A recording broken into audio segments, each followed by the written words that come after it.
ایک انہوں نے کہا کہ اگر مسحری کی چوڑی پٹی جیسی اس کے سامنے ہم پڑھ رہے ہیں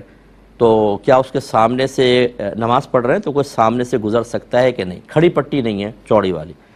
دیکھیں علماء نے فرمایا کہ اگر کھڑی پٹی، یہ چوڑی پٹی ہے اور سائیڈ میں ایسے دو پائے ہیں تو یہ سترے کا کام دے گا۔ سائیڈ میں ہونا چاہیے بس یہ کہ وہ جیسے مسحری کے پائے ہوتے ہیں تو سامنے بھی اگر آپ کھڑے ہیں تو یہ سترے کا کام دے سکتا ہے۔ تو بہتر یہ ہوتا ہے کہ آپ سامنے سترہ کھڑا کریں، لیکن اگر اس طرح پڑھ لیا ہے تو ہوگا، کیونکہ مساجد میں بعض اوقات آپ دیکھیں گے اس طرح کے سٹینڈ کھڑے ہوتے ہیں اور اس میں بیچ میں جو ہے جالی لگی ہوتی ہے، لوگ سامنے سے گزر رہے ہوتے ہیں، وہ بھی اسی وجہ سے علماء کرام اس کی اجازت مرحمت فرماتے ہیں، حالانکہ سینٹر سے وہ زمین پہ نہیں لگا ہوتا، سائیڈ سے پائے کھڑے ہوتے ہیں، ٹھیک ہے، تو اس کی گنجائش نکلے گی۔ یہ کہتے ہیں میرے والد صاحب نے مجھے 75,000 روپے دیے تھے اور کہا تھا تم کھا پی لینا وغیرہ وغیرہ،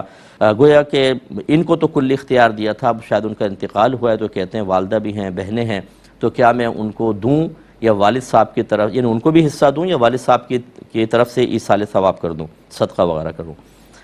دیکھیں اگر تو والد صاحب نے آپ کو کل اختیار دیا تھا کہ بیٹا یہ لو کھاؤ پیو، تو جیسے انہوں نے یہ دیا تھا آپ نے قبضے میں لیا تو آپ مالک ہو گئے، اب والد صاحب کا اس مال سے کوئی تعلق نہیں،